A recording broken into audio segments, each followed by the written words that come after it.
Happy Sunday, SMITE fans, and welcome to the final day of Week 5 here in Phase 2 of the SPL. Dolson and Goremeister. Gore, we're hanging out all day today. We're starting on the desk, though, for our first set. And Gore, I have to admit, with the matchups we have going today, Ghost Gaming versus Obey, Radiance versus E-United to round out, some top 4 versus bottom 4 matchups, has the potential to be a quick day, but both of the teams in Obey and E-United have shown some improvements, so maybe some interesting matchups in the mix.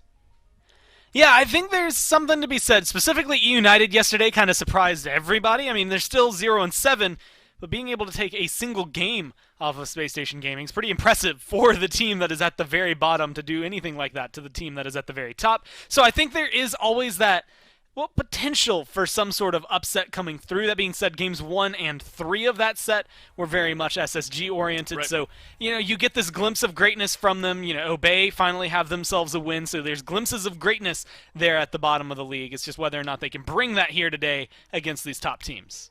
Let's talk about Ghost a little bit here. You saw there in the standings, there's this block of the 4 teams at the top, and Ghost, over their last 3 matchups, has played the other 3 outside of themselves between SSG, Sanguine, and Radiance. Remember, they beat SSG 2-0 a couple weeks ago, but have since lost 0-2 to both Sanguine and Radiance. So this is an important matchup, I think, for Ghost to get some momentum underneath them, get that ball rolling a little bit moving forward, and Fine OK is maybe where it begins. Fine OK is maybe, if not is, the best solo laner right now, and that's hard to say. I mean, there's so many impactful solo laners we've got coming into the league. I think actually this matchup may be one of the better ones, where you've got Fine OK and Nika, both who have been able to do a lot. But Fine OK has been very important for Ghost Gaming's success, and he's even said it on Twitter in these last 2 weeks, or less than 2 losses, I should say, that he's not necessarily been feeling so great about his play in those games. I think him being able to come into it and maybe change around the way he's feeling and show up a little bit harder, we'll be able to see a little bit more out of him and just a whole lot from Ghost Gaming because of it. Because when you look at it, I mean, if their solo lane does as well as Fine OK standard really is, then they're set up perfectly fine, because their duo lane is also the highest performing duo lane in the league. KDA-wise, both Panda Cat and BBM are up towards the very top, so it is a lot of control for them, and I think that's going to be where Obey are going to struggle, because the duo lane is just too strong. That's right. Definitely something to keep our eyes on, especially for picks and bans later on. Fine OK, I think maybe this meta is starting to form into these aggressive, overwhelming picks, and that's going to be tough for Ducky, I think, Gore, who has had, a tumultuous phase maybe so far up to this point. Hasn't been bad, hasn't been phenomenal. What have you seen from Ducky, and how do you like his chances against a Fine OK who's starting to play some of these big, aggressive picks here as of late? Well, the thing is, I think Ducky, and historically, has been one of the better solo laners that we've gotten to see, and lately, specifically on this Wukong pick, has actually looked really good, but it's whether or not they want to go for the Wukong or not, where they put him really does make a difference, I think, over in that long lane, but it's his rotations that I think help out Obey the most, because that's where the changes have been made, is when he is coming into the backline, disrupting them. We see Ducky get a couple of kills, and a couple of the games in the last few weeks, we have seen Ducky be part of the reason they've had the success that they were able to find, versus, usually where you see that come out of maybe the jungler, maybe your support's finding a lot of setup, or your mid laners finding a lot of kills. The problem is when it comes down to it, and this is something Obey kind of struggle with as a whole, it's looking at how impactful they are in these team fights. And of the 5 lowest KDAs in the league, 3 of them are Obey, 1 of them is Ducky, the other one there is Inbound, both under 1 for their KDA. Right. So maybe dying a little bit more often than they're able to find kills and assists, and that's something that needs to be cleaned up. Yeah, terrifying with that stat going up against Fine OK again. So solo lane, something to keep our eyes on today in this one. Ducky, pivotal here for Obey to find some success. Aggro is able to sit down with them and hear how he's feeling going against one of the top teams. All right, we have Ducky now, the solo laner from Obey Alliance, joining us. And Ducky, you guys are dealt a pretty tough hand here this week. You've got Ghost coming up now.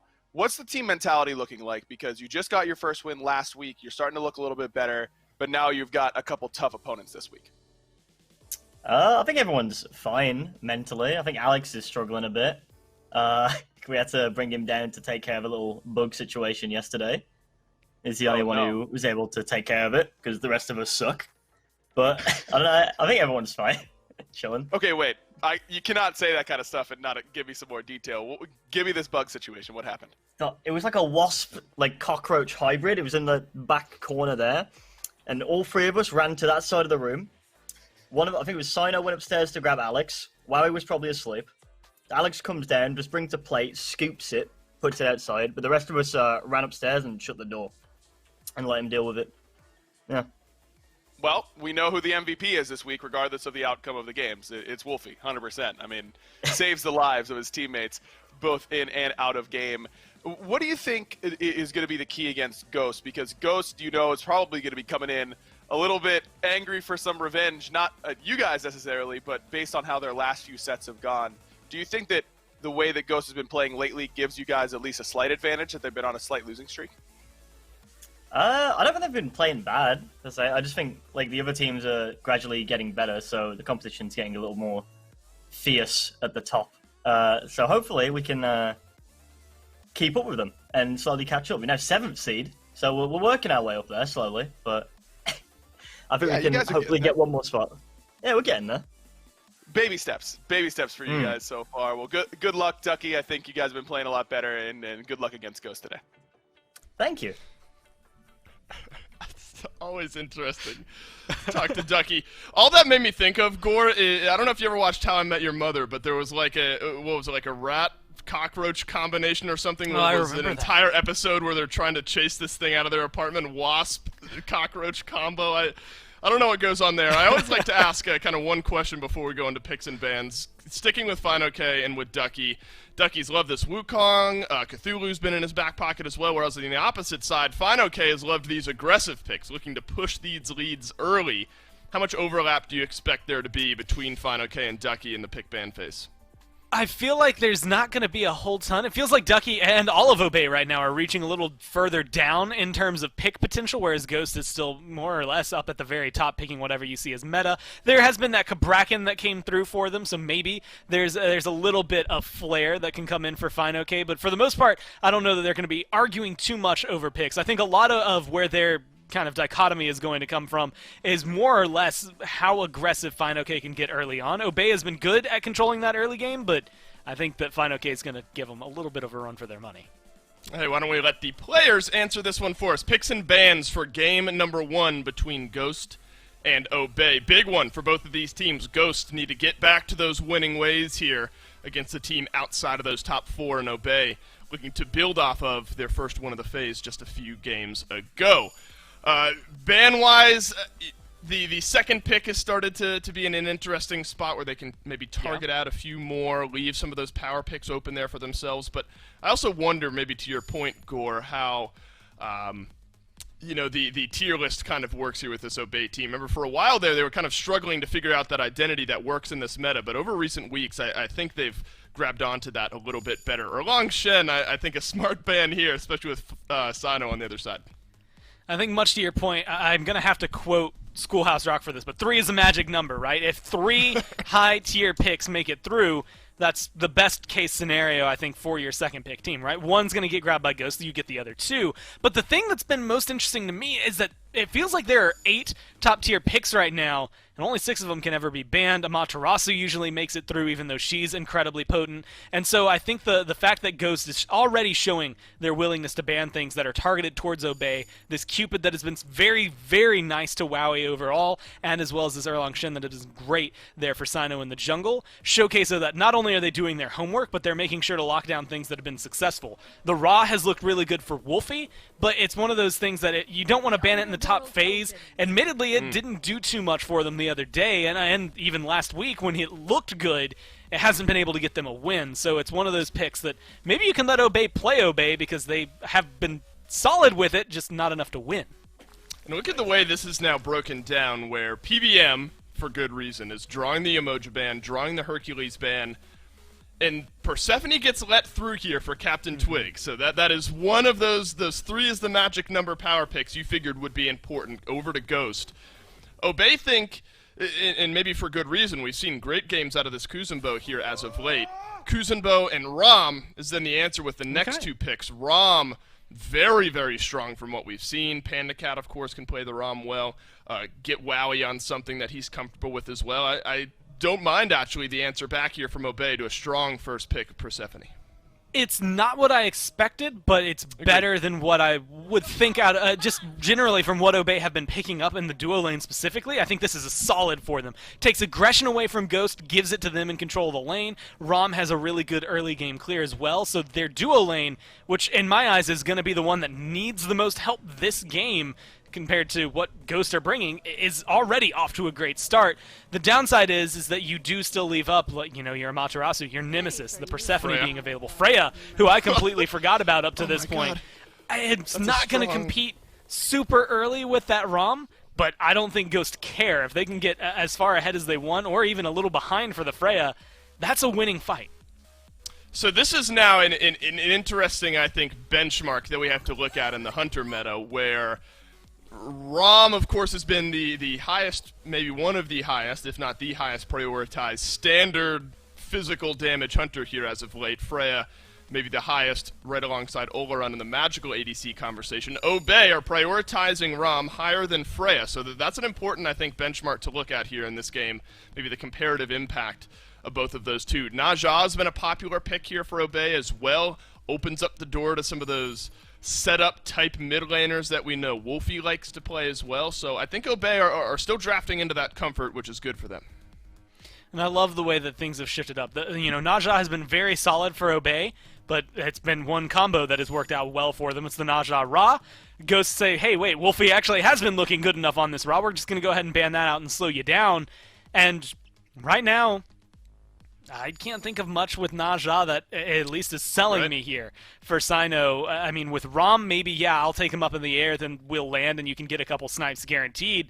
But there's not a whole ton of synergy, and Naja on his own isn't really the end-all, be-all for the jungle. So I like the way Ghost have taken this specifically and stripping away some of Obey's strengths. Raijin has been historically very strong for Wolfie out of that mid lane, even in Phase 1 now over into Phase 2 a little bit, even in some of those losing matchups, Wolfie starts off very, very well on this Raijin. It's kind of continuing that trend into the mid to the late game that Obey has struggled with, so it's another comfort pick, but also very strong. You're picking comfort, but it's not necessarily weak here for Obey, so I don't necessarily mind what they've drafted. But Gore, it's so hard when you compare, I think, to what Ghost have drafted. A Persephone, Nemesis, Freya, and now King Arthur for Fino-K. We talked about how Fino loves these bully solo lane gods. We don't know what Ducky's going to be playing just yet. The Wukong's still available for him. That's been one of Ducky's favorite picks. And now a Horus for PBM. I think Ghost have gotten exactly what they wanted going into this draft. Yeah, I think Obey have almost locked themselves in a box. They play a few things incredibly well, and they've been showcasing that the last couple of weeks, and Ghosts just take those few things away. I mean, the Cupid, the Ra are the ones that come mostly to mind, that Erlong Shen as well. You take rid of those three, you take the Horus away, even though you already know inbounds on that Kuzenbo. That's 4 of the picks that they've been going forward with. This Naja, again, doesn't feel like it's going to maybe bring too much. I'd love to see what Sino can do with it, but it's going to maybe have to dominate this early game. I think the Raijin, the Wukong, the Rom, all of them have to win very fast here for Obey, because I think Persephone, Nemesis, Freya, Horus, all 4 of those get better with time. I think King Arthur can just go ahead and get added to that list as well. Every single person on Ghost, the more farm they get, the deadlier they are, and Ghost is one of the best farming teams in the league right now, so Obey, they've got a lot to worry about and a lot to shut down, and not really a lot of time in game to do it.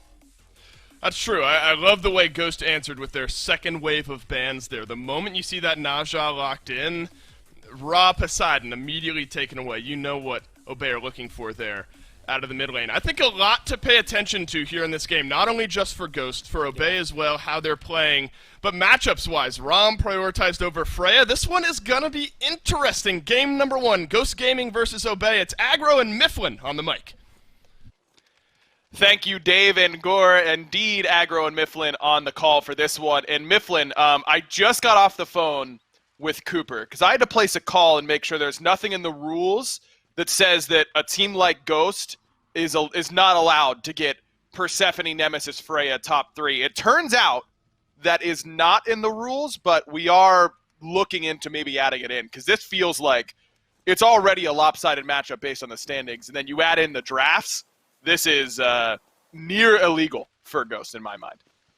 Look, we can only blame Obey for the P's and B's here, because if you ask me, Ghosts weren't even looking to get this nasty draft. It's just Obey force-fed it to them, because instead of taking some meta picks, they decided to take what they're comfortable on. I mean, Kuzumbo and Rom top of the draft phase is insane to me, considering what was left available. And all of that is because of Ghost Gaming decided to target ban everything out, and now Obey's got a timer on them. I mean, more so than any team's ever had before, because we're looking at Persephone going into the late game, Nemesis going into the late game, Freya going into the late game. Good luck, Obey. Maybe win before the 20-minute mark.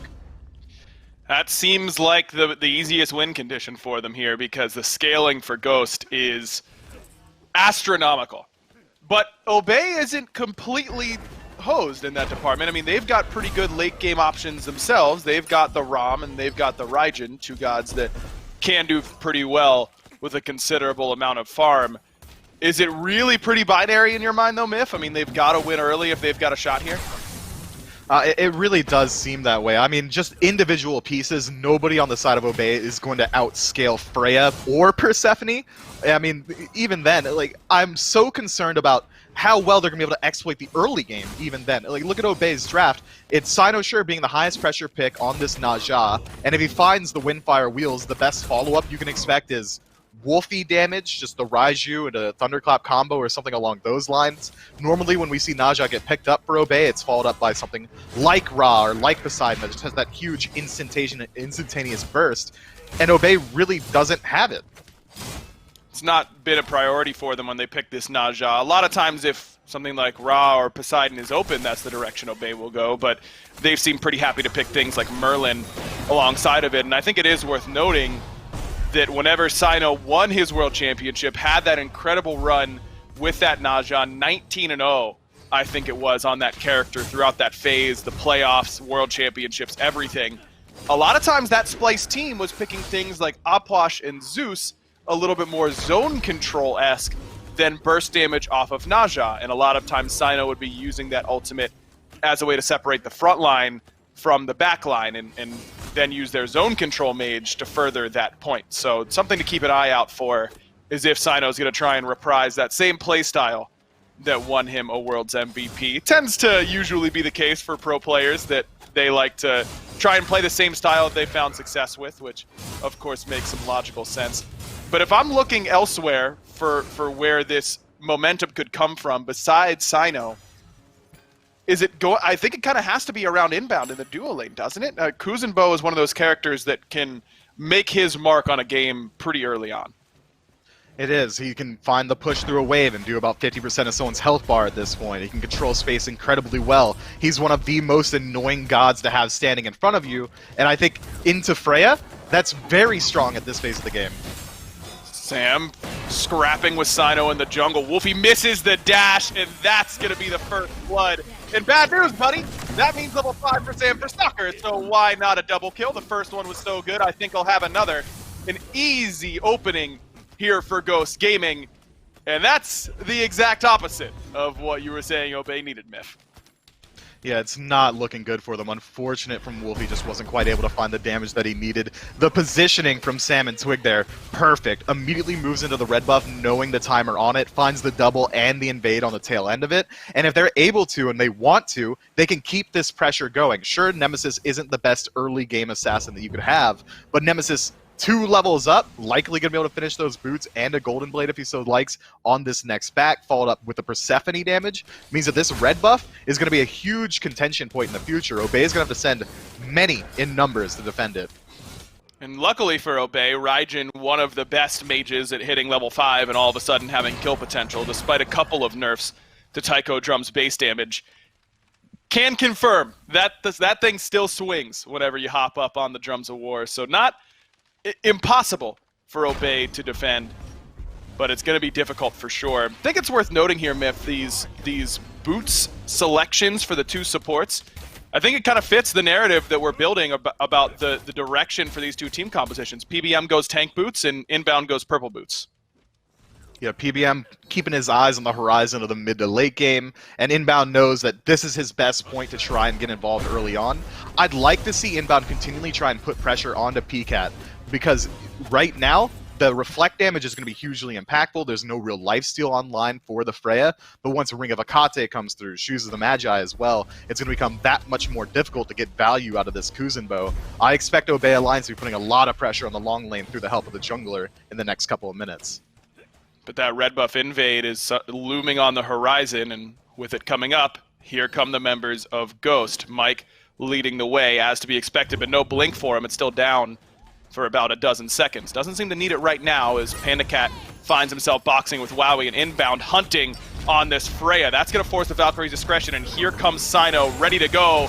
Immediately upon landing, Wowie's snipes are going to take care of Panda Cat with ease, and now Captain Twig finds himself at the ire of Wolfie. Taiko drums still swinging right at level 5, and that's a double kill for Obey Alliance. Now it's their turn to push into Ghost Gaming's jungle. The fight continues. Polar Bear Mike getting chased out. That's a nice ultimate from Sino. Is going to be able to confirm that kill. And a complete parity on this side of the map. They get the double kill, now a triple, and the red buff invade on the tail ends. Wolfie has to use the beads. Won't stop Sam for soccer. He cuts him down for his third kill early on. All 3 Ghost Gaming kills on the belt of Sam for soccer.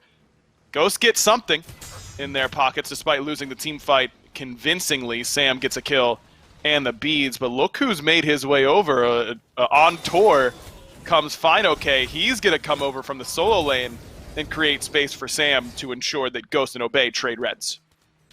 That's a nice invade. Now they control that timer again. Ghost Gaming keeping up the pressure despite losing a team fight. Now Obey are going to have to repeat that same process. They're going to have to rotate over, defend the red buff, potentially look for a team fight on the tail end of it. And that's exactly what Ghost Gaming is known for. Even when they're on the back end, if they're on their back foot, they're still putting pressure on the map and forcing Obey to play reactionary. But so far, it's looking really good. Obey didn't really have that much of a horse in the race of that defense, especially considering the lead that's already establishing in the jungle, but they're looking good anyway. Good blink from inbound, trades beads for Panda Cat, and Panda Cat still no boots in the build. He has rushed the Ring of Hecate and no real movement speed to speak of, and that's why inbound is hunting him on this side of the map. Wowie was holding the duo wave, but with purple buff up, decides he'd rather try his hand at trying to get in here and get this invade going. Sino en route as well. This seems to be where Obey wants to keep their pressure onto the beadsless Freya. Checks out to me, and it looks like they're going to be okay until maybe not. Sam moseying on over is going to force Obey back. They're meandering around this purple buff for a long time. If Obey wants to force the engagement, pull the buff, force Freya to respond, and then look for the Naja ult and confirm it into a kill. But instead, it's kind of the dance of the purple buff right now, as Obey doesn't really decide whether or not they want to get aggressive. Sino wastes a lot of time walking around the jungle, missing out on farm. But just that threat of pressure does the exact same thing to Ghost. Sam had to hover around for a very long time just to make sure that this Freya gets the farm that she needs. And so far, 8 minutes in, normally we would see the 3v3 start to establish itself in mid, but it seems like PBM has already realized that he needs to stay over here because Obey's been constantly putting pressure onto PCAT. And you look at the build for inbound with that Stone of Binding second item, I think that further shows that Obey's game plan is to get aggressive early on. Mike tries to get aggressive onto Wolfie, but a little bit off the mark with that fracture. Still gets the Taiko drums from Wolfie. Remember, his beads were still down from his scrap with Sam by his own red buff a little bit earlier on. So Wolfie uses his ultimate as CC immunity. And at the end of the day, no harm, no foul in the mid lane, but certainly weakens Obey's potential team fight at this point. But going back to Bobby's build, I really like the direction that he's going on this Kuzenbo. I think this is the right identity for Obey's game plan here. It's almost as if he's trying to meet that pseudo-secondary jungler role. He's been rotating around incredibly aggressively, constantly looking to put pressure on the map. This is exactly what I like to see from Inbound in particular. It's the playstyle that he really looks for when he's playing gods like Hercules or even his Horus. It's very aggressive, and I think it's playing to Obey's strengths. He's creating space on the map, allowing for his ADC to pull a little bit further ahead. He's also not absorbing too much farm in mid, allowing Wolfie to just keep farming as well. But I think even then, we need to see Obey continually make proactive plays. They need to be looking for these invades, looking to shut down Panda Cat, or even rotating to mid to match the pressure that we're starting to see building in the 3v3 from Ghost Gaming. So far, both teams have been relatively equal so far. 600 gold differential, not too bad, but with the draft as it is, I still think Ghost Gaming is going to scale so much better in the late game that they're completely fine with this pace. I mean, Sam for Soccer is up 1,000 gold individually over Sino, and that's really just because all the kills for Ghost have gone to that Nemesis, but this freeze on the left-hand side is working at least a little bit. 600 gold advantage for Wowie in this lane. Now, that gold doesn't mean anything whenever you haven't spent it, but on the next reset, Wowie should be able to get a little bit further ahead in the build. And the XP, of course, also a factor in that lane. But I think that the ability of an ADC right now in this meta to push leads is really, really important, because gone are the days of players just being willing to shove the wave underneath your tower and then wait for the next one and hope that you'll fight them on that. I think players have gotten a lot smarter about how to push leads like this, and it almost always involves freezing the wave and forcing your opponent to make a mistake.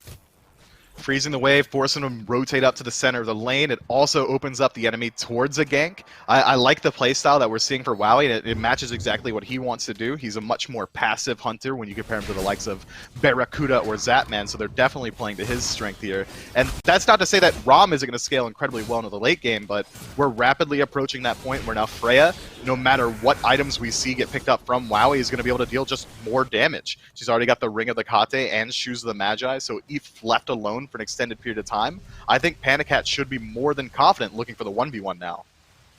I agree, especially with the stacking build here for Wowie, where sometimes against magical ADCs, you'll see Hunter players pick up Bloodforge so that they can forego the stacking altogether and match those magical ADC power spikes. Despite the deficit for Panicat, we are out of the woods in terms of the time of the game where PCAT won't be able to be a focal point in these team fights for Ghost. And with how the early game started, Panicat losing beads, Panicat losing ultimate and still dying, I feel like Ghost is probably pretty happy with where they are right now, though maybe they would rather search for greener pastures in the left lane. Here comes PBM's ultimate, going to drop down near Wowie, rolling assault already used, and he's going to go up and buy as much time as possible, but maybe just think about what he wants his final words to be up from a good view. Sam for Soccer, all 4 kills now on the Ghost Gaming jungler. Yeah, no one in range from Obey Alliance to make the rotation back in there. Wowie sits in the air for the literal longest point of time that he could, but on the tail end, Sino tries to do something on the map, looks for the red buff invade, is successful with it, but is going to have to trade out his ultimate on the escape. Up into the Taiko drums. Great damage coming from Twig. Wrong target, my friend. It was Twig he had to worry about all along. And that was on the back of a great ultimate by Twig. Sets up that chase, and there goes another one. 5 in a row now for Sam for Soccer. Of course, his hand in the 6th. It was Sino and Wolfie looking to trade out some sort of farm for that dive on the left-hand side, but Twig denies them handily with use of the ultimate. Beautiful play coming out of the mid laner. And now they're going to be looking at Gold Free and Red Buff at the exact same time. A 2-pronged attack, trading this aggro back and forth. That's good damage so far. Obey, it's only inbound in range. And he's not going to be in range in time because of the CC coming from PBM. A Gold Fury underneath the pockets of Ghost Gaming. 13 minutes in, all of a sudden, Mifflin, this lead has ballooned to about 3,000, nearing the 4K mark. In a very, very steep takeoff for Ghost that really just happens because of good plays in multiple lanes at the same time. Look, we could say what we mean to say, and it happens because of Sam for Soccer finding pressure all the way across the map despite picking a low-pressure early-game jungler. 2 levels up, 5-0, already has the stone-cutting sword and is going for a more interesting build inside of this Malice. That means that if he does land some auto attacks, they're going to be hitting pretty hard through that crit, and those cooldowns, those oh-so-important slice and dices, retributions, are going to be coming up much more often. It's a new take on Nemesis, but I'm kind of loving it. I love this build on Nem. Absolutely love the Malice pickup. I think it's an underbot item for gods like Nem who are going to be using abilities and auto attacks kind of simultaneously. It's just a really good distribution of stats for her. And it does leave you a little bit light on pen, so that Shuriken, I'm guessing, for Sam for Soccer, is going to turn into a Wind Demon to try and make up for some of that pen. Now, I don't know if this is the best game for it, necessarily. It is in the sense that Sam's ahead, and you can go this sort of stuff went ahead because the DPS loss of getting not crits isn't as obvious, but against the Kuzenbo could be risky. Bad spot for Captain Twig. Sino's ensuring of that. Taiko drums come through as well, but Twig will fall, still contributing from that passive state. Speaking of contributing, Wowie from a distance had some pretty nice range shots, but not enough to take down Sam for Soccer. And here comes FinoK looking for Wowie because his team's got Sino and Wolfie on lock. Panda Cat and PBM are able to clean those up with ease, and FinoK is going to make sure that Wowie is forced out. Ducky with some solid peel on the back end. It's a 2-for-1 in favor of the Order side. Ghost Gaming also lands a kill onto PCAT. Now he's got a lead over his lane opponent inside of Wowie. Good luck taking that 1v1 before. I was saying that I was pretty confident that Panda Cat would win it from 2 levels down. Now ahead, invading the red buff and purple, it's going to get that much steeper. It's so much harder now to shut down this Freya. The pressure that we saw from Obey was there in the early game, but not quite enough to really establish a dominant lead. Now she's got Beads, Aegis, Valkyrie's Discretion, which in of itself is a Beads and an Aegis and an artillery strike. PCAT's going to be hugely impactful in these team fights, and continuing down this line picks up the hastened ring. This dude's going to be chasing you down and just one-shotting you. Sam looking to do the same thing to Wowie, but Wowie a little bit too wise and not caught some good ward coverage on that left-hand side. Yeah, not a good sign whenever the Freya goes back and buys a full item and then some. Panda Cat just went back for the first time in quite some time, picked up a hastened ring and an enchanted ring. It is worth noting for all of our discussion about the Freya, she is very bottom of the player damage charts, but doesn't mean that he hasn't been impactful 1, 1, and 2 thus far for the Freya. Gonna look to boost those damage numbers a little bit on Wowie's misfortune. But it looks like the real fight is happening on this right-hand side. Grasp of Death. Nice Sino, where you beats. going, buddy? You're going nowhere. Sam able to claim his 6th, 6-0-3 for the jungler for Obey. Ducky loses some purification beads because of Excalibur's Wrath, and Ghost Gaming get another win and walk away, at least on the right. No walking on the left unless it's walking into the range of Obey Alliance. Panda Cat with some easy pot shots off the Valkyrie's Discretion, and Wowie feeling awfully confident here, Miff. I don't think this is the fight for him. Uses the ultimate, but at a sliver of HP. Just a moment until he comes back down. PBM actually has to ult out. Some good return shots from Wowie end up saving his life. That was an interesting play to decide to go into the ult. One auto attack from PBM is all it took, but he knew that they were going to win on the other side of the map anyway. Sam for Soccer now unstoppable and picking up a tier 1 tower. Ghost Gaming are in control. It seems like Obey really missed their window for the first 6 minutes. It looks like they were setting the pace, and then Ghost just skyrocket a lead and are running with it. And if we look back at the damage charts, I'm sure that we were talking about how low Freya was, but now she's probably going to be middle of the pack, if not higher. Yeah, that's kind of what happens as soon as Freya gets the hasten ring. Her damage spikes pretty quickly. FinoK in the midst of 3. Oh, he's fine. I don't know what I was worried about. Still above half HP. Sam for Soccer, a 4-level lead in the jungle, by the way. Lurking in the wings. In fact, 2-level lead is the smallest lead for any role right now on Ghost. They all have a multi-level lead over their opponents. Yeah, it's not looking good. Now the pressure's really starting to build. When Freya's allowed to sit on your tower line, hiding behind a corner, waiting to see if the enemy's going to step up, you know something's gone awry. There's no fear in Panda Cat of a gank, likely due to some decent ward coverage. Maybe he realizes that even if he were to get ganked, he could very easily take 2, maybe 3 members on his own with the lifesteal already afforded to him. It's not looking good for Obey, and it seems like Inbound has already put together what the strategy is. He knows that it's his job to sit on top of PCAT, so Bulwark of Hope has already been purchased. It's looking like a fight that Obey need to take more than want to take around this Oni Fury. At some point, when you're getting pushed around like this, I think you've just got to make a final stand, and it looks like Obey is going to try to do it here on the Oni Fury. Blink Sash from Sino comes up with air, but FinoK creating room. Grasp of Darkness splits the uprights. Luckily, if you're Obey Alliance, does not find a good home, and FinoK is going to have to peel away Ducky. Panda Cat's already had to use the Aegis, but still has Beads and Valkyrie's Discretion available. And it's Ducky trying to force those cooldowns out of him, but Panda Cat standing strong. FinoK takes out his laning counterpart as Sam for Soccer cuts down Wolfie on the back line. Why not one more? Inbound, ripe for the taking as well. In the final stand, not looking too successful here for Obey Alliance. 4-0, and Ghost now walking towards the FG. Yeah, FG is going down for free here. They've got the passive healing from Horus. They've got the lifesteal from Freya. They can clear out the entirety of the map. I imagine we see them immediately curve Fire Giant, Pyromancer on the tail end. They could even go to gold if they don't decide to back afterward. This lead is ballooning. Ducky almost locks down Panda Cat had he connected with that bull form. Knocks up, goes into the Master Will, might have been able to return the kill. Unfortunately, doesn't land it, and the lifesteal is just too strong. Obey Alliance, I like the strategy of, okay, we have to take a team fight here. If Ghost gets this Oni Fury, we're going to lose the game. The lead's too much at 20 minutes. But instead of taking the fight around Oni, using it as that unofficial 6-man to help you out with DPS on the enemy, Obey just kind of run at Ghost straight into their own home base. Seems a little bit overzealous, a little bit trigger-happy, if you ask me.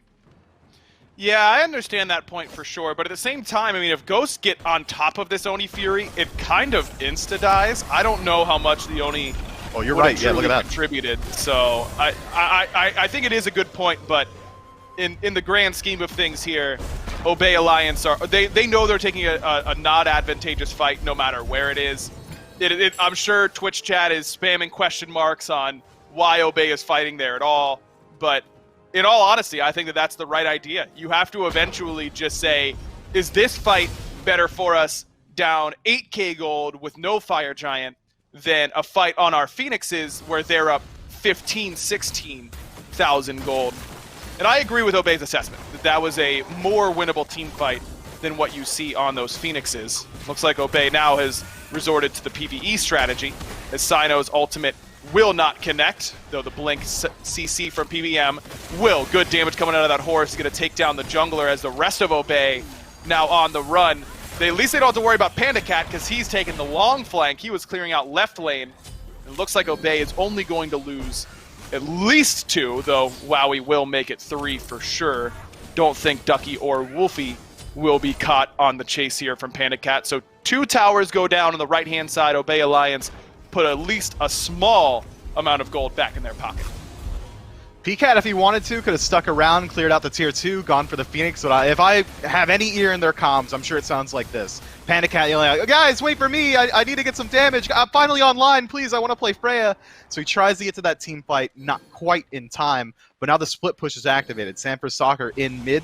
Ducky, 3 levels down on him. Good luck fighting into it. I don't think Ducky's going to want any of that. No chance. This Phoenix on the right-hand side, also no chance, despite a bad Phoenix damage composition, and that's where I was about to take that conversation about the fight around the Oni Fury. Against a normal composition, I would agree that that's a much better fight on the Phoenixes. I do think that math gets a little bit closer when you realize that Ghost has a Freya, who's fantastic at dealing objective damage to Gold Furies and Pyromancers and Fire Giants, a little bit less fantastic at the towers. Do you think that that fact should have changed Obey's decision making? That it's going to take them, that it's going to take Ghost longer to take down these Phoenixes because they have no traditional hunter? I think it certainly could, but what you said about just Ghost Gaming's lead ballooning from getting this Oni Fury, they very likely would have cleared it out and then used the minions to move their way towards Fire Giant either way. So Obey kind of had to commit themselves there, realizing that this Gold Fury that we just saw go down meant more than just the literal objective itself. It was more so map state. I think you're right to point out that, yes, Freya has a much harder time pushing out these waves, getting into the Phoenix and dealing damage to it. But her damage potential and pick potential with the rest of her team is incredibly high. All you need is PBM to lock down one, and then PCAT's going to put him in the dirt. Fine, okay, gonna complete the chase on the Ducky. Excalibur's Wrath brings Ducky down into the waiting arms of PBM and Sam for Soccer, but Somersault Cloud turns out still a pretty good ability. Not going to be enough to save his life, though, because the blink in from Sam for Soccer, the slow on top of the auto attacks, nets Sam 11 kills in 23 minutes. I think he's going out on a limb here, Mifflin. I think this guy might be kind of good at Smite. I'll say it.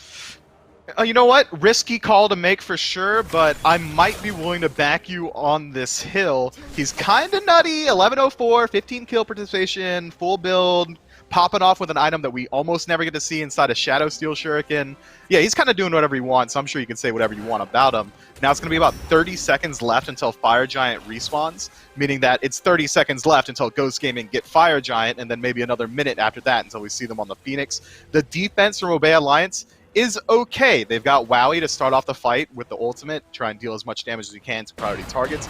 Likely going to be looking for Twig because any damage dealt to Panda Cat is going to be instantly sustained up. Wolfie's got a very good job at just keeping the minion waves out. Sino can look for that Hail Mary ultimate that might result in at least one return kill, but it's so execution-centric from Obey that I'm worried about how well they're going to be able to group up on it.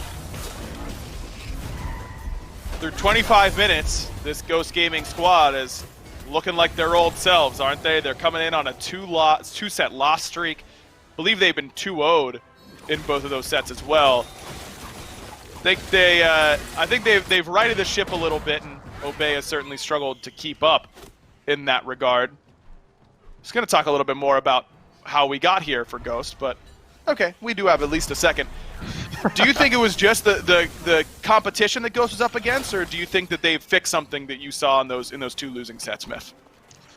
Look, I don't want to disparage Obey, but Ghost had a much harder time against higher tier teams. I think it's a lot easier to see the strengths when it's overwhelming like this, but it does seem like they are getting a little bit back in their groove. A couple of micro misplays from Ghost this game might have gone a little bit more punished had they been playing against someone like Sanguine, but let's hold that thought as the fight already ends.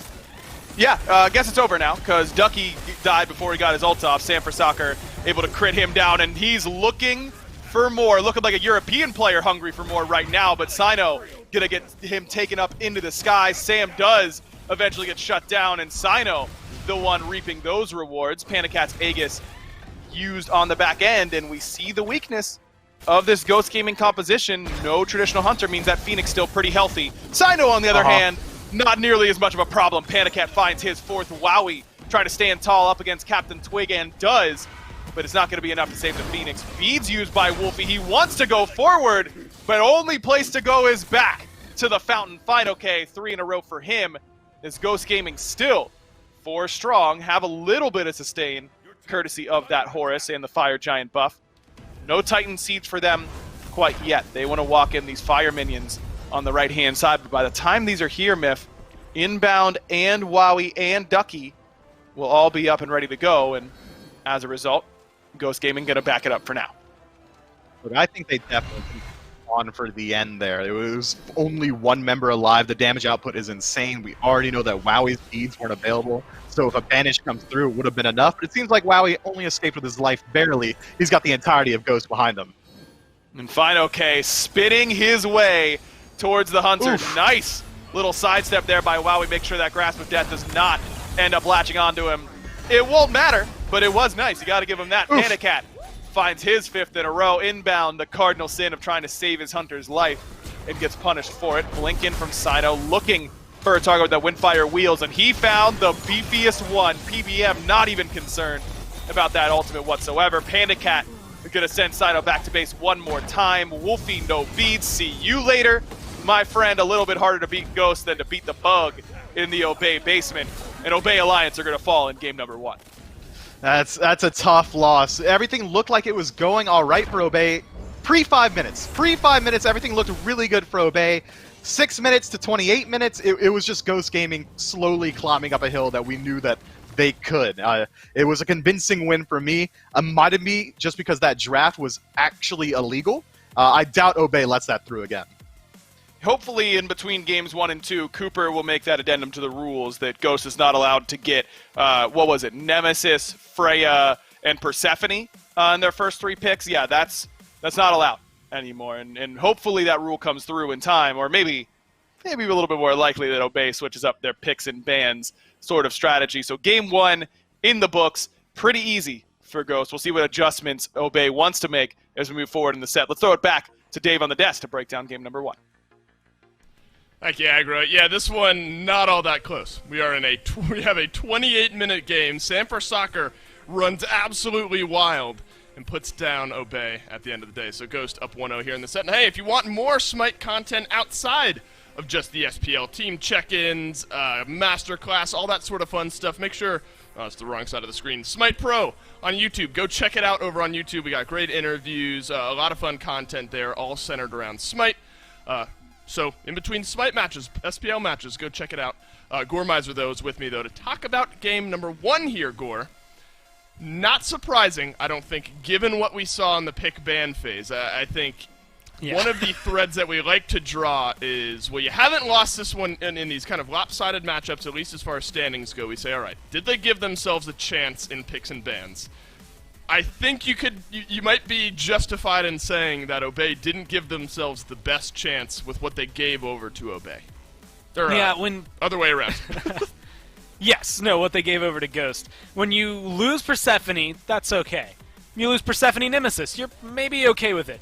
You lose Persephone, Nemesis, Freya, and then you're starting to question where you've been going. Add Horus and King Arthur to the mix, and things just got out of hand. And at this point, yeah, we can just queue up and keep rolling the Sam for Soccer highlights because it was kind of Sam versus Obey, and Sam won in that case. I mean, yes, he had a lot of help from the rest of his team.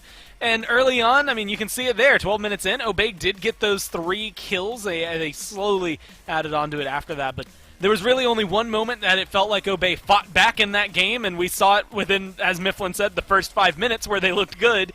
And then for the next 23 minutes, it was just Ghost showing us and maybe reminding us that, yes, even though we were on a 2-game loss streak, or 2-set loss streak coming into this, you gotta put respect on our names. Yeah, and then some here. I mean, you look at the KDAs and the numbers looking at them. speak for themselves better than any of us could. I mean, Final K 4-0-10, 13-1 and 5 is where Sam for Soccer ends up in this game. So I think that's why. I mean, all these stats are going to be explanatory as to why we're scratching our heads a little bit about the way priority went here in this game. Panda Cat as well. I think if you really want to stretch outside of Sam here, literally everywhere else was also doing very, very well. Of course, in the ecosystem where Sam for Soccer is doing well, tends to be easier.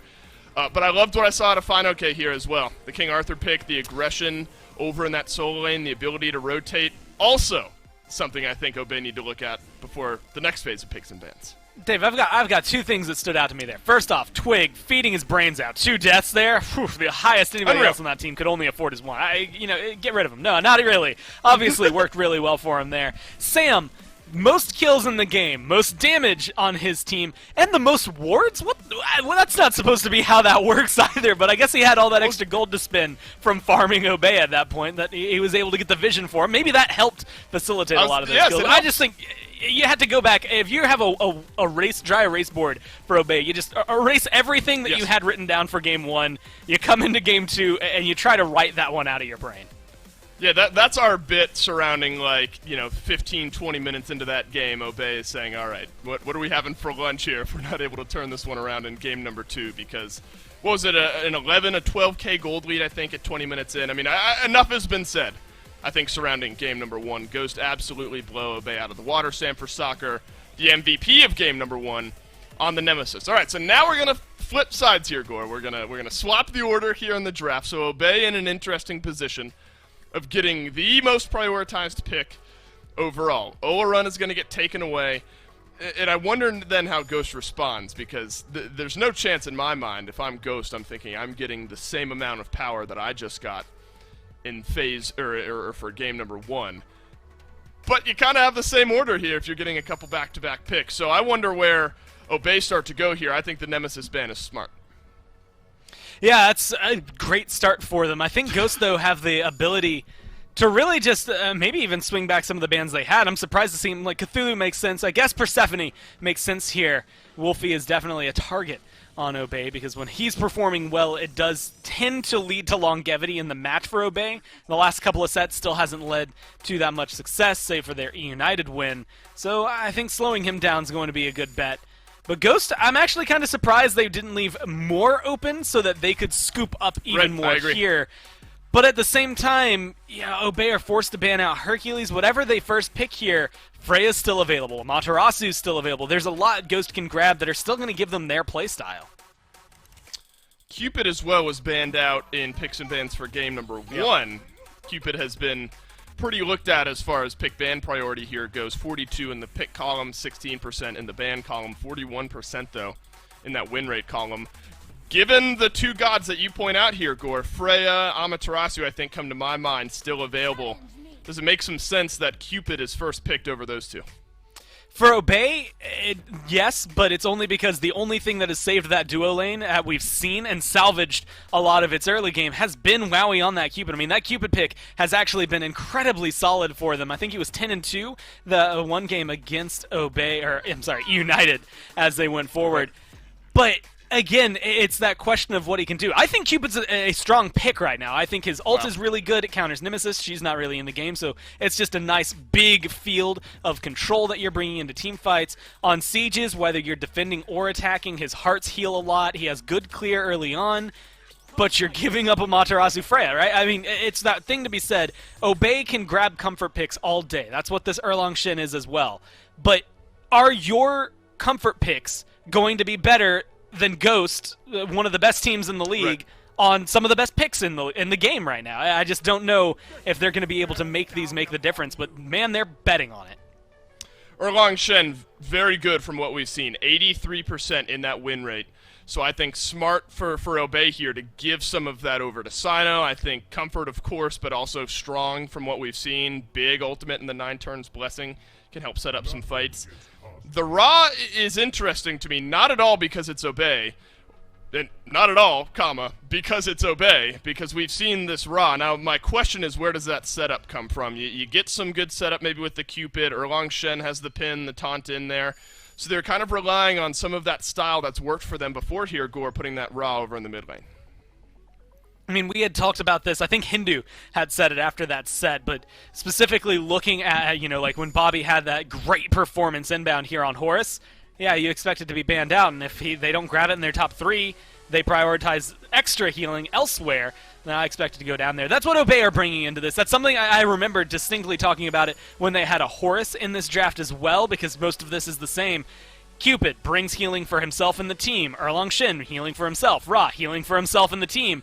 If you are able to get Horus, then it's healing for the team and himself. It's just they're stacking on their ability to reset in a fight, which is good, except that Ghost will just kill you. That's the only issue I have. There's 2 ways to counter it. Anti-heal maybe ruins the longevity of it, but just outright killing you means you can't heal anymore, and I think Ghosts are going to look for more of that. There is something to be said about it, though. I don't want to write them off right now. I think Game 1's maybe affecting me a little bit. I think this is a good draft for Obey. It fits into the style that we've seen them playing these last few weeks, where they have looked better. So if they're going to change it around for Game 2, this is the only real way I think they can go.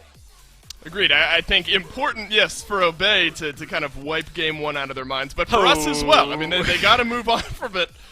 The 10% win rate Ymir. So Ymir has been pick banned 25% of the time, but let's look at that 16% pick rate out of the Ymir. 10% win rate from the Ymir in that support role. Interesting to say the least. Thor being locked in here. So a different look here maybe, Gore, for Ducky, if that's going to be Erlang Shen, jungle, Thor up in the solo lane maybe for Ducky. It's a new vibe there for him, branching out of that Cthulhu, Sun Wukong style of play that we've seen recently. A little squishier overall. Erlang can be tanky enough, but I think Cerberus and Matarasu, as far as front lines go, are going to be a little bit more dominant. Chiron. And I'm going to tell you, I want to look at win rates that come through, and specifically, I mean, Chiron there was batting 0, but I think he's only been played once. We can maybe write that off onto the side. But, Ymir, Rob, 10%, 25% respectively, but Erlang and Thor were 80%, 75%. So Obey, they have a lot of power behind them. Again, it comes down to execution, but I think this Cerberus, this Ratatosker is maybe a little more on the fence, but Freya, Amaterasu, those are 3 picks that Ghost loves. Cerberus, what was it, week 2 came in and just kind of rocked the world and then disappeared for a few weeks afterward. So I think Ghosts are just returning to form with that and something that has been a power pick. Chiron's the only one that is maybe going to be lax. I know Aggro is going to be able to go in a little bit more detail about why he likes the Chiron here, though. And I think it's going to fit well in the mid lane for them. It's just going to be solid control, and again, a little teensy bit of healing there. Strong opinions around the Ymir up here in the SPL. Can it give Obey the advantage in game number 2? Let's jump in to find out. Thank you, Dave and Gore. Aggro and Mifflin still with you here for game number 2. As Myth, it is about time that we see my boy Chiron in the SPL. I think this god is criminally underplayed. Are you on the same page as me? Do you love the Chiron, or are you a lame Chiron hater? Well, I feel like you kind of loaded the question a little bit here. Like, I How do either you love Chiron or I'm lame. You know what? Correct. I'll say the truth. I think Chiron is underrated, but I think he's also outshined by 50% of the hunter pools, half of the mages. He's strong, and I think he's a really good counter pick, especially looking at the draft that we're looking at from Obey Alliance. Ymir walks up, drops a freeze. Oh, never mind. My teammate just got cleansed. Sino tries to move up and find a pin. Just cleansed myself. I think it's a very smart pick into the draft that Obey has here, but I don't think it's so strong, or maybe you don't feel that same way as well, that you just kind of want it in general. I think it's something that you have to really look for your opportunities for. I think that's a good way to put it. I don't think he needs to be against these CC-heavy compositions. There's always one or two slow telegraph CCs that you can neutralize pretty effectively with that training exercise cleanse. But in general, I agree that he gets outshined by half the hunters and a certain percentage of the mages. That's what makes him great, Mifflin, is that he's both. He can do both. He's a hunter mage, and I think that brings a unique play style. I'll have to see how he works out this game. Good attempt by Sino to steal that red buff, but unsuccessful. Pretty low opportunity cost for him to go for that at the very least, as he'll actually end up stealing away the mid-harpy from Ghost's side of the map. As far as picks and bans go, Miff, I think that Obey, they got an F for game number 1. They failed in that picks and bans phase.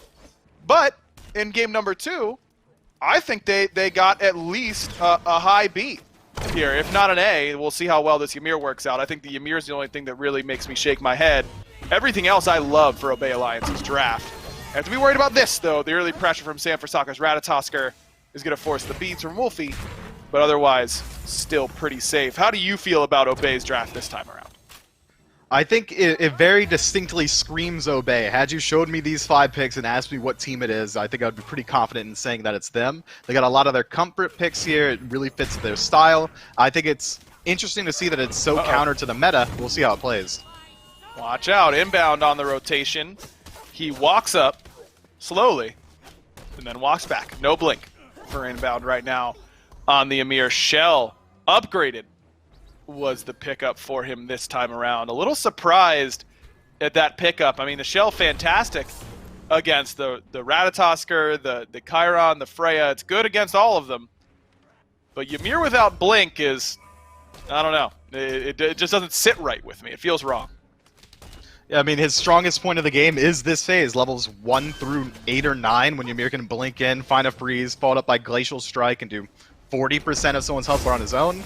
Now he's going to have a much, much harder time finding those opportunities to engage. I think it is a bit of a misplay to go for the Shell here. It tells me that he's playing a lot more cautiously than we're used to seeing from him. Oh, PBM walled in, but not a super long wall at this point in the game. Only 1 point in that ability for inbound. Good attempt, but unable to find the kill. PBM does have a blink of his own this time around, so could have blinked up and over that wall after he was out of combat for just a little bit. This is a very different draft, even though it's very similar for Obey. On the other end, I think this is a pretty interesting draft for Ghost. We've seen a lot of junglers all of a sudden start to pick Ratatosker. Someone's been popping off with that pick in scrims. I don't know who it is, but when you see a pick go from 0% pick rate to 3 different teams taking them all in the same week, that tells me someone had a particularly good week of practice with the pick. And this Chiron look for Twig in the mid lane. A little bit something different for this team. It is. It's super interesting. I think we used to equate Rat to lesser Thor. Oh, it's not a stun, it's a knock-up, and his damage output's a little bit harder to find. But with the recent changes to Acorn, the Bristle Brush, and the ability to just throw out a ton of Acorns and almost guaranteed land your stun even from a range, I think has been a huge boon for this god. Now he's got a lot more early gank potential. His damage output is incredibly high. I think it's a very good pickup. I'm surprised we haven't seen it a lot more recently. I think it should have been picked up the second we saw it get changed. And I'm really glad that we're starting to see it now. Sam Forsaka, one of the best junglers in the league, if not the best, should be able to at least give us a good exhibition of what it can do. Especially when you compare it to what he just did on that Nemesis, though it's been a slower start for him. No instant double kill upon hitting level 5. Inbound in a bit of trouble. PBM only level 4 himself, but that whoop is going to be deadly. Great Fields of Love coming down, though, from WoW. We get a hit all 3.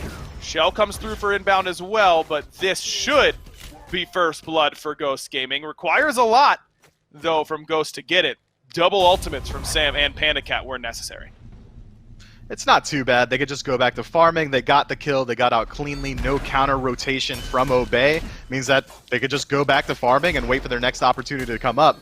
I think it was really smart to see Sanford Soccer not immediately use the ultimate into Fields of Love. He waited to see whether or not it was going to be required to confirm that kill. He backs up out of it, tanks the damage, then re-engages. That's good trigger discipline.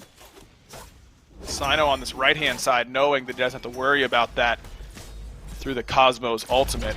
Ultimate coming in from Twig. I think he might have ended up securing that with his own ult, but look at that snipe coming from Wolfie. A great shot from him from an alternate angle. Caught Ghost a little bit off guard. FineOK goes down. Sino going to make sure that Twig is soon to follow. And Obey Alliance find themselves an opening on the right side of the map. And that's a nice counterplay. They realized that there were so many members of Ghost Gaming on the left that they can very easily look to get aggressive on the right side. Wolfie's snipe completely clinches that play for his squad. And now it's going to be a little bit harder for Obey Alliance, or not Obey Alliance, Ghost Gaming rather, to get comfortable on that side of the map. Now that Ducky's got a pretty decent start for himself, they do get away with that blue buff invade. Now he can pull a little bit of a lead, start to rotate out and make use of that Anvil of Dawn to put pressure on the mid laner. Twig can cleanse his allies, but when he's stunned himself, it's going to be very hard for him to escape, and Thor's got a deceptively strong matchup. You dunk down with the ultimate, you drop the wall, now Twig's just kind of stuck there until it's gone. Love to see a Thor solo get ahead because of that rotation ability that you were just mentioning. It's very, very difficult to play around as a mid laner whenever a Thor, who's normally in the jungle, is going to dunk you, and he's going to be way tankier. And there's still a jungler you've got to worry about at the exact same time. It's not even like that's the only guy who's going to be diving you in the mid lane. And if Chiron has some weaknesses, one of them certainly is how easy it is to dive that character. He has a dash, but for being a horse, not exactly the fastest horse. I don't know what the deal is. I guess he's kind of old, right? That's like the thing for Chiron, is that he's old and like trained all these heroes, so he's seen better days on the sprinting track for sure, and that's something that Twig's going to have to watch out for in this one. Yeah, definitely his age comes into play when I evaluate the relative strength of a character. Ducky going to be forced into the ultimate by that gank. Now he's likely going to disengage. No one from Obey around. Means that he's going to have to just walk out. And that gank potential that we were worried about has been mitigated from pressure through Sam. Well played from Ghost, who immediately recognized where they need to address themselves and make sure that this bleeding doesn't get any worse. Wowie has traded out ultimates on his left-hand side. Panda Cat again going for the ring rush, no boots necessary for him, at least early on, but do have to worry about getting ganked now that he doesn't have that ultimate available. Sino in the area with Blink, but more interested in just stripping away Panda Cat's farm than necessarily going for the gank. Panda's off to a much better start this game as well. He hasn't had nearly as much pressure put onto him. He's been allowing Wowie to just kind of zone him off as much as he wants, but Cupid, not really comfortable sitting in the middle lane, has been pushing it constantly. So we're not even looking at a real lead established between these hunters. This Freya should likely come online a little bit more quickly than we saw last time. It's good looks for Ghost Gaming. I think a lot of it's due to the fact that they've been putting pressure on that solo side of the map. It's forcing Obey to kind of reallocate their resources. Blink in from PBM, picks up Sino, and a great silence from FineOK, going to make sure Sino's got nowhere to go. Ducky has exited stage right. He immediately was out of there as soon as that fight really started. And you were talking about solo lane pressure. PBM earns himself a blue buff with that Blink ultimate on the right side. Well played from Ghost. They know, it's such a smart play because it's a calculated decision. They know that Freya isn't an early game god, so they want to play the strengths of their team. FineOK on this Amaterasu is an absolute lane bully. Might as well play around your strongest character at that point. So I like exactly what we're seeing, and it's doing a good job of just elongating the match, making sure that Obey can't exploit the weaknesses of the duo side of the map. It's forcing the game to go a little bit longer, and the longer the game goes, now we're looking at essentially a double hunter composition from Ghost Gaming inside of Freya, the Magic Hunter, and Captain Twig on this Chiron. That structure damage that we were worried about last game is going to be completely mitigated by this Chiron as well. I think Ghost Gaming have an incredibly strong draft that isn't lacking in any facets. They've got CC and Engage in spades.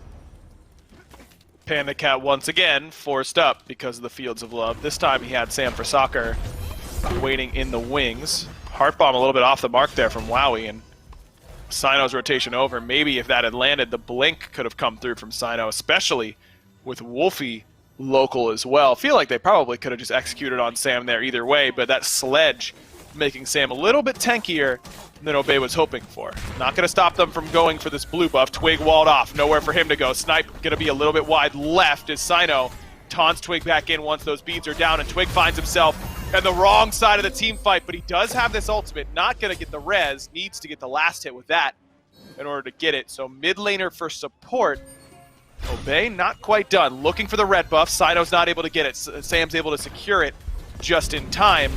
But Obey still looking for the fight. Panda Cat gets absolutely flattened by Wolfie's beam. Sam and Ducky both airborne. Ducky comes down first, and that means Sam's going to have to exit with his ultimate. A double kill for Wolfie, and a Gold Fury just so happens to be ready to take for Obey Alliance. And they've got plenty of sustain in their kits. The Cupid Hearts, the Raw Heal means that the longer these fights go on, the more it's going to favor Obey as it goes on. And now we're starting to see a little bit of a gold gap be closed up. Obey was about 1,000 gold down before that engagement. Now they've closed it to about completely even.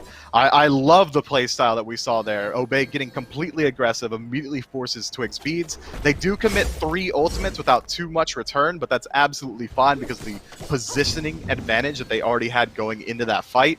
Force Ghost Gaming to react to it, try and move up to peel for Twig. Weren't quite there in time, and then Obey fall back and continually take fights that are presented to them. Just well-played, well-placed aggression. Oh, poor Sino, man. 4 people at his back camps. Just 11.5 minutes in. Obey a little bit too spread thin after getting that objective, and Ghost going to take that opportunity to group up instead. They pick Sino with ease, and now it's going to be a Pyromancer for them on the other end. I think that fight for Ghost on the left-hand side also got a little bit weird because Twig, I don't know if he got the memo on how serious that engagement was going to turn out to be. It was a good wall from inbound, and then Twig kind of took the scenic route into the back line of that team fight. Just running circles, Ducky going to be forced into using the ultimate as well. Look, I want to harken back to how Sino died there, Aggro. You often tell me that mid lane is the hardest role, you're going to get ganked or whatever, but Sino's going out of his way to find farm on the map that doesn't just literally walk to him, and then 4 people walk over and strip it away, while the rest of Obey was also farming his camps on the other side of the map, dude. Jungle is so tough. I'm just sick of the mid lane bias. Yeah, I've got some things to say about that, but first I've got to call Wowie getting flattened by Panda Cat and PBM on this left-hand side of the map. Sam potentially on the way. He's going to use his Through the Cosmos defensively. Looks like that was a Sino-Wolfie combo that may have sent him and his bags packing. I like how you say that Sino found some farm like he was digging for gold and so happened to find something unexpected at the back harpies that are up every single minute of the game. Yeah, look, I feel bad for him that 4 people were there, but it's not like he found some hidden, forbidden treasure map that led him to the sacred land of back harpies. They're up all the time. He's going to be there all the time. It's not a big deal. Look, man, you could go to your back harpies, and they just might not be there. Sometimes they get invaded, but your mid-wave is always coming to you. But you know what? We could drop it. We'll settle our arguments backstage later on, because right now this game is starting to heat up a little bit. Ghost Gaming's established themselves about a 2,000 gold lead, leading into the Gold Fury respawning as well. And I think that we're starting to see that this Erlang Shen pick is rapidly approaching its tipping point. It really maxes out around that mid-game point, level 12 to 15, I think is Erlang Shen at its strongest, whereas Samper Soccer, already a level up, is only to become more and more powerful with this Bruiser build. Wolfie, 1 HP in a dream, but turns out to be a nightmare. Sam able to make sure he goes down, but it will cost the Ratatosker his life. Captain Twig with some artillery shots from a distance, pokes Sino down below half HP, but both relics now on cooldown for Wolfie, and really, that was Mike who got in there and did the vast majority of that damage. Check out the build. Tank boots, Thebes, but then a little bit of power and flat pen from that enchanted spear. If I had to guess, that's going to turn into a divine ruin for the support, just based on how much healing Obey has, and the fact that Freya really would rather not have to build that.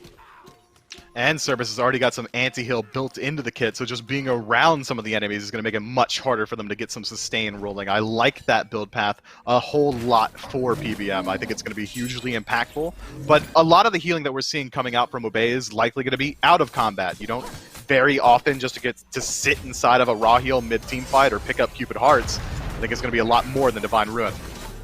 Snipe a little bit wide despite the CC coming from the front line of Obey Alliance. I don't think it's going to end up mattering too much. Fine, okay. Will end up falling to the hand of Wolfie either way. Costs them 3 ults, but Fine does eventually fall. And with no Gold Fury up on the map, no left side objectives to take for Ghost Gaming, they're just going to have to move on with the loss of their solo laner. Ducky's had a pretty solid game so far, Miff, on this Thor. A mechanically demanding solo laner. I think a little bit harder to play and pilot than some other warriors that you would see in that lane. 1-0 and 3 for him, keeping up pretty nicely. In fact, he's just 300 gold down to Fine okay so far. The team fight is going to resume on the left side of the map. PBM going to jump in, finds the stun from a range, but Panda Cat nowhere in range to follow up. He's going to have to back up on his own. PBM now is going to pick up Wolfie, and Sam's right there for the dunk as well. Ankh just for good measure from the support, but he's already done his job even though he goes down. Inbound getting low as well. Twig just needs a couple more autos, but they're running out of time. Look at the back line. Ducky and Sino have arrived. They're going to take down Panda Cat, and Sam for Soccer's now going to rejoin the fray. Stun a little bit wide right, but it earns the beats from Captain Twig either way. Fine okay hasn't gotten the memo that we're backing up here, friend. Dazzling Offensive does not find a stun onto Ducky, and now Fine okay may have overstayed just a little bit. Alec on a different page than the rest of Ghost Gaming. Respawns, TP's in, or didn't TP, he walked all the way, and dies once again. Ducky looking for Twig just a little bit too short on that ultimate, but that might have bought Obey enough space for this Oni Fury. Twig sustaining up a little bit with the passive, is going to be able to move in, but it's on 10% already. Sam for Soccer on the tail end, but it goes to Obey. The kill, but the Fury goes Obey's way. You know what else will? Nothing. And a whole lot of it. Double kill for Sam. PBM picks up his first in this contest. 3 for the Oni Fury, Mifflin. Not ideal here for Obey Alliance. I think this is the point in the game where Oni Fury is worth the least as a team because Obey really can't spread Ghost thin and punish them for not clearing the waves.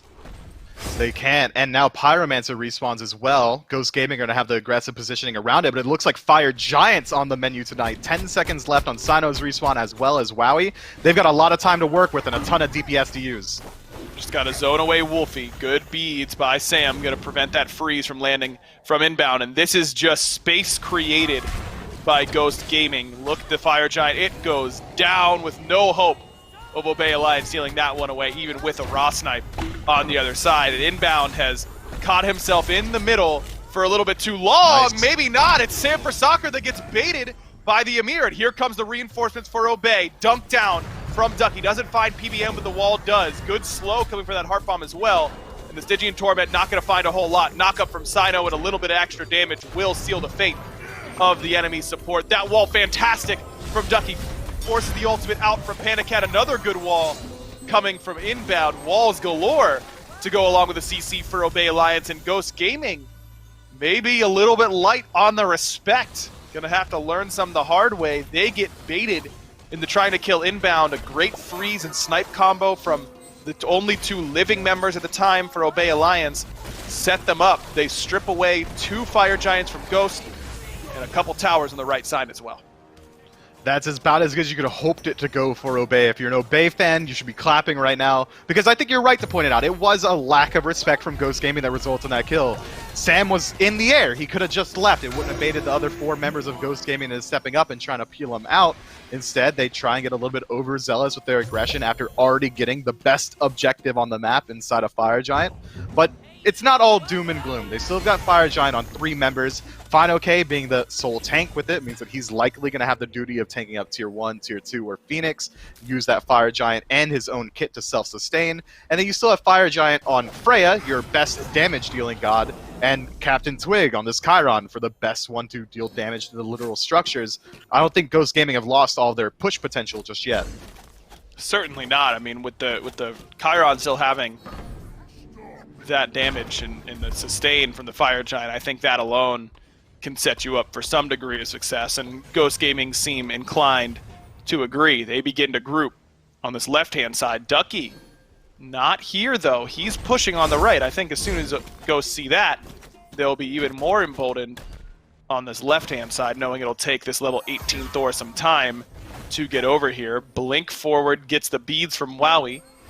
Sam with some solid damage out of this Ratatosker. An interesting build path for him here, Miff. Talk to me about this Rat build. You like the direction that Sam's gone? It's incredibly strong. I've been a huge proponent of Soul Eater in general for junglers. It's a fantastic stat stick for penetration, lifesteal, power. It's got literally everything you need on it. And having this more bruiser-centric build means that you can really utilize the defense shred from Ratatosker. You don't need to build too much damage because it's built into his kit, allowing him to be a little bit more tanky, have him engage these team fights with his ultimate a little bit more safely. I think it's one of the best builds you can go on this god. It's worked out for Sam so far. 4, 2, and 6 top player damage for the Chaos side, and certainly not a bad game for him. A little bit worse in comparison to that NEM game that he had in Game 1, but those games at the SPL level are hard to come by. Got to earn those every once in a while, and Obey, I think, has played a little bit better around the objectives this time around. I mean, we're 21 minutes in. This game was effectively over quite a while ago in game number 1, Miff. This time, Obey have really found themselves in a good spot, and I think it's really just been the draft for me that has looked so much better for them and really given them a better chance to succeed. Yeah, they're looking a lot more comfortable on these picks. These combos have been obviously well practiced. Wolfie's always following up off the ultimate with any form of CC. Inbound freeze, you're going to get a raw snipe. Sino throws out a pin, raw snipe. And I think that's how these fights have really been starting to swing in Obey's favor even a little bit. Even if it doesn't confirm themselves a kill, it will at least TKO one member and bring you the numbers advantage on the actual engagement. And that seems to be the strategy they're playing around. The final moments of Fire Giant. Ghost wipe the tier 2 on right off the map. Captain Twig uses the ultimate right there, a little bit defensively, I suppose. Ducky had used his as well, so a little bit of an ultimate for ultimate trade, though Ducky sitting at 30% CDR. You compare that to the 20% there for Twig. Small win for Obey Alliance. Turns out no blink at all for inbound this time around, just sticking to the defensive support relics, and despite it feeling odd, he's made an impact in this game, no doubt about that. Only 1, 3, and 4, but the big fight of the game for Obey had Inbound's name written all over it after that Fire Giant goes the way of Ghost. Now it's Obey's turn to defend another objective. Gold Fury down to about half HP, and this is where the CC and the geometries from Obey are going to come up big here, Miff. Multiple walls across their comp and multiple range CCs can be very difficult to play against. And don't forget about that healing either. Every bit of poke that Obey lands on Ghost Gaming is going to be all the more impactful because Ghost's healing is much lower. Sure, you could say Final K's got self-sustain, Panda Cat's got lifesteal in the build, but Captain Twig's got a little bit of healing as well, but you can't really compare it to the healing output of a Cupid or a Ra individually or together. There's just so much more that Obey can utilize to elongate these fights and start to drag it a little bit in their favor.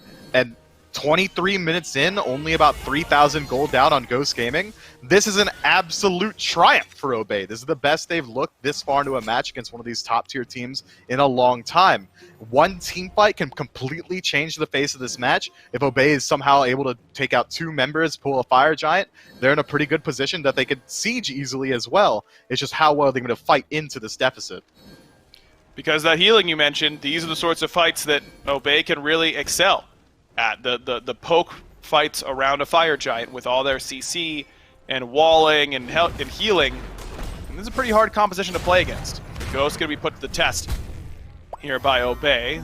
Supports trade stuns, but nothing really coming from either end. A couple big power items completed, though, on both sides. Heartseeker now done for Sam for Soccer. That turns this Ratatosker back into a real threat at this point in the game. Panic out under threat right now. CC chain is flawless from Obey Alliance. They didn't need any help from Wolfie that time around. Massive ultimate from PBM, but Ghost Gaming already fractured. Wowie in trouble. Snipe that time from Wolfie. Gonna do a little bit to Captain Twig as Ghost is getting routed in this team fight. Sam for Soccer grabs at least 1, but that's gonna be all Ghost Gaming gets. A 4 for 1. And Obey not concerned with the Fire Giant. Mifflin, can they end off this push? 20 seconds on Panda Cat. 30 seconds in general for the rest of the team as well. If they're able to clear out this Phoenix quickly, it should be easy enough, but it seems like there's a bit of a desync. Wolfie's so far away, his damage is going to be applied to the Phoenix nearly in time. He went for the wave itself. I think if you're going for the end call, you got to go straight to the Phoenix. Maybe now, seeing that their DPS is so low, they're going to have to back up and look for the Fire Giant afterward. And without Wowie there as well to take down that Phoenix, it just takes Obey far too long. With that extra power from the Raw, I think they could have gotten that Phoenix faster, but I don't think they ever end in that spot with how many towers are still up. But we've seen Obey go for some risky ends before. It was certainly on the table for them. A great team fight from Obey that time, if it really wasn't close. Yeah, all off the tail end of Ducky playing the most mechanically intensive soul laner, as you said earlier. Also happens to be a pretty famous jungle pick. I don't think there's any correlation there, but you know what? He looks good on it. Finds the dunk, immediately removes Panda Cat from the game, and then from there, Obey kind of steamroll out the team fight. If they're able to do that even one more time, we're looking at a completely even game favored towards Obey because of the map states. So right side Phoenix goes down. Not the worst Phoenix if you're a Ghost fan, because it's pretty easy to keep those waves pushed while staying relevant around the Fire Giant. But maybe a bigger concern is the relic situation. No relics at all for Captain Twig or for Sam for Soccer. We're talking 50+ seconds on some beads. This is where that Chiron has really got to come up clutch. Some of those cleanses. Obey slow playing this one a little bit. They're waiting for some relics of their own. No beads for the front line of Thor and Erlong Shen. Slow play no longer. Ducky again, the initiator. Looking for Twig again. No relics for the mid laner. And we'll see you later, Captain Twig. He's going to watch in black and white as Ghost Gaming now have to try and fight back in this one. Fine, okay. Has some good damage, but not good enough to take down Wowie. In fact, the script is flipped in the ADC. Takes down the soul laner. Good wall from inbound. Forces the blink from PBM, and Obey slowly but surely reined back. Sino tugging on the leash for the rest of Obey as he's pinging Fire Giant back to the objective Go Obey Alliance. But Ghost Gaming still have defense potential. Freya has ultimate as well, and all the defensive relics are down on the side of Obey. There's that Valkyrie discretion. PBM a little bit too late. Big stun coming from Sam, and he'll immediately dash out, but that just leaves Panda Cat for the Wolves. Now only one member left standing once again. And this time it's Sam for Soccer, and this time Obey Alliance has no Phoenix to worry about. But Mifflin, this is not guaranteed. 5 seconds on Captain Twig, and he's coming up with relics. Ducky gonna find Sam. No, he won't. Nice dart right on time, but Ducky onto the Titan. Twig gonna spawn up into the ultimate right away. Titan down to half HP. Inbound getting low, but the Titan getting lower. Back comes Fine OK. I don't think they can do it. Mifflin, it's a triple kill for Captain Twig. A quadra, and the deicide for Ghost Gaming. And just 800 damage short of knocking off Ghost Gaming.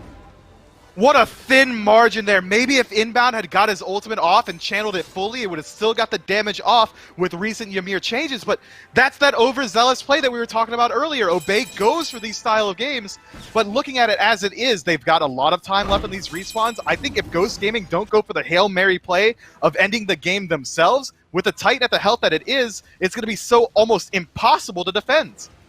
Now, right side Phoenix will come up fairly soon, but it looks like Ghost might be going for it. Their waves have significantly weakened this left side Phoenix. I don't know if they're going to get an opportunity to end here, Miff.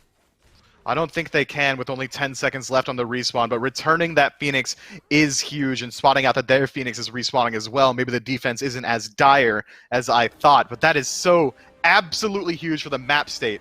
If Obey are able to somehow crack down on that Phoenix after it respawns, they've got an insane win condition of, if I walk into your base, I've won the game. Or not even that, if someone walks in and Wolfie snipes it from a range, that's the game as well. 28 minutes in, not quite the enhanced Fire Giant for Ghost Gaming, but now they're going to have to contend with that push. I think they have to push down the solo side of the map just to deal with the pressure that Obey still have. Ducky TP's in, and Obey looks to keep the pressure up on this right side of Phoenix.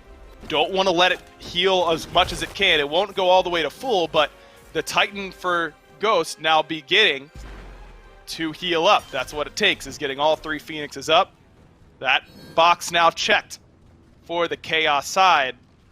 And Ghost Gaming all of a sudden has control of this game once again. And despite these last 2 team fights, it's been Ghost that's still been in the gold lead this whole time. I don't think that really matters a whole lot at this point in the game. We're pretty much even in full build for everybody.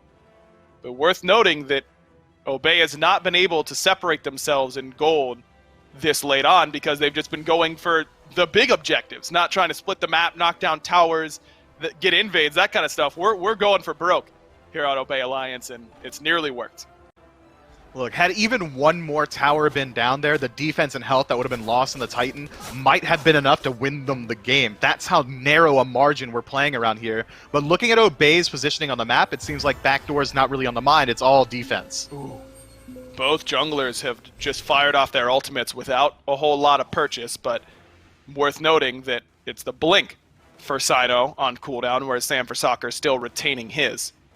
Right side Phoenix seems to be the call here for Ghost, and remember, it's Captain Twig who's got to deal the majority of the Phoenix damage. He's already done his job this game, Mifflin. A quadra kill to defend your Titan. Can't ask much more from a player than that. We've seen some fantastic Titan defenses this year, mostly for E United, but Twig throwing his hat into the ring for one of the best of the season so far. Mid-tier 2 falls as Sam for Soccer and FineOK start to group in mid. But look at that left side of the map. Fire Minion Wave is already starting to bleed its way into Obey Alliance's base. They're going to have to address that, and that's what Ghost Gaming is waiting for, that one split opportunity to work themselves into one of these Phoenixes.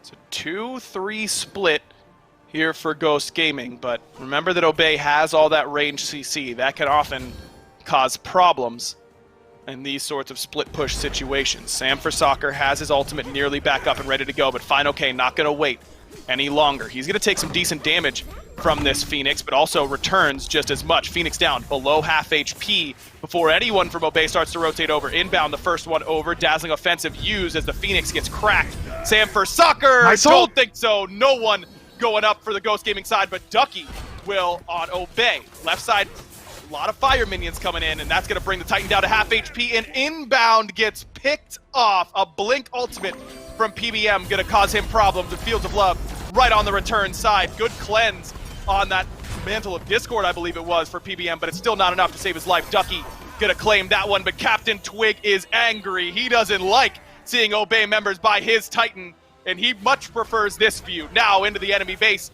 and that Titan just a little bit too low. Close, but no cigar here for Obey Alliance. Ghost Gaming find the 2-0 victory. What an absolute tearjerker for Obey fans. That would have been an awesome Game 3 to go into, especially considering the rap that Obey has as a team. Being able to take a game off of Ghost Gaming would have been a monumentous moment just for their own history. Instead, it's going to come down to 800 health stopping them from going into it. That's clean play. That's well played from Twig. Quadra kill from the Chiron. You bigged them up in the early. You were right to say it. Man, that was something else. But we're singing the praises of E United yesterday for taking a game off SSG. Obey right there at taking one off of Ghost here today. It looks like my topic coming into this week's SPL waiting room was really that Phase 1 was filled with upsets from bottom to the top of the SPL. Where were they? We're close. Maybe next week we'll start to see them, or maybe in our second set here today. Make sure you stay tuned for that. But first, we got to break down what happened in this set with Dave on the desk. And that's just a perfect example of the beauty of SMITE, isn't it? I mean, you get this big macro game, both teams tug of war, trying to fight for these objectives, and then one little bit of damage here, one little bit of damage there, and 800 health is the line between a Game 3 and now what we have, and that's Ghost taking the set 2-0 Gormizer. Obviously, Obey have won a set here, but this 28 to 32 minute game, whatever it was, 32 minutes was probably some of the best SMITE I think we've seen Obey play here. They took Ghost, one of the top 4 teams here in this league, right to the edge, but Ghost able to stand strong. And I'm going to agree with you wholeheartedly. They won a set against E United, but this just looked better, I think, all around than those 2 games they were able to win. Their second game against E United, or their third game, I guess, their second win was a clean one for them. But this was, hands down, just better all around, save for that one little play, and it's always going to run through your mind. Is it the tower? Do we go take that Tier 1? Maybe if we're able to get that Tier 2 in mid, maybe it's different sometime at that end game when we're able to actually get to the Titan. If... You know, it was highlighted, if Ducky maybe lands on the Titan with his ult Alpha Jackal, Right. mentioning that one on Twitter right before we got into this. Maybe that's the difference in damage that you need, or the lockdown you need, in order to make sure this game goes your way. So many small things that could win you the game. And you know what, Dave? I hate to say it this way, but none of them matter because it's not what happened. They don't. Captain Twig comes up, Fine OK, Sam, all of them make sure they find themselves a defense. Captain Twig gets a quadra kill of all things to make sure things go their way as well. I mean, I was ready, literally up to that moment, to mention how this Chiron hadn't done anything negative, but hadn't necessarily It was 1, made 3, a and positive 7. change. Ended the game pretty solid, so I can't really complain about that anymore.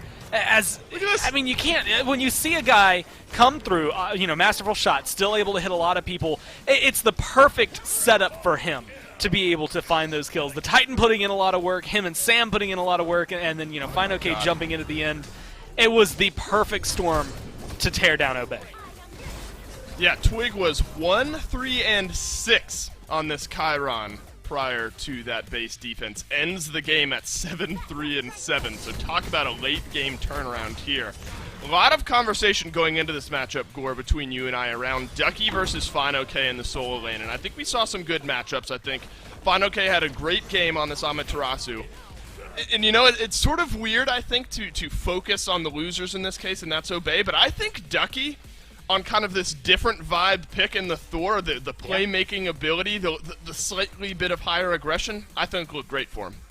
Obey's strengths right now are as a non-meta team, right? Every time I've seen them pick what everybody else is playing, they've lost, and pretty dramatically at that. When they pick what they want to play, much like they did that game, they push Ghost Gaming to 32 minutes. They have Ghost Gaming 800 damage away from going to a Game 3. That's the kind of Obey I want to see going into the future. I think it is bright for them on the horizon, and maybe Aggro's right. Maybe we start to see those upsets, but right now, like you said, highlighting the loser, it feels weird. I think Ghost maybe showcasing why these last two sets from them haven't been as solid when they're up against these top 4 teams. I think Obey is really good, but you see that as a 2-0. That's not very indicative of how close Ghost Gaming were to losing that. So maybe a little bit of a shuffle for them as well needed to go into the weeks if they want to continue reigning up at the top.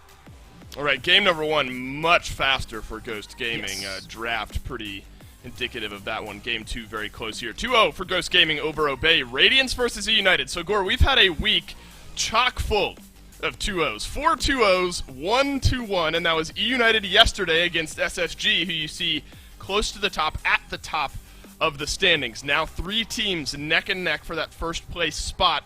It is Radiance who will round out our weekend here in the SPL up against E United, a chance to stand alone up in first. So a literal potential first versus worst matchup here to round out the weekend. But I love, all things considered, we hyped up Obey rather because of their Game 2 performance here, but I think that this is a gritty turnaround from Ghost. The ability to kind of brush off a couple O2s in a row, come here, O2 Obey, get some momentum going is exactly what the doctor ordered for this Ghost squad. Panda Cat, he got to play Freya a couple of times here today. I'm sure he's happy about it. I'm sure he's happy about the win. But let's hear it from the man himself.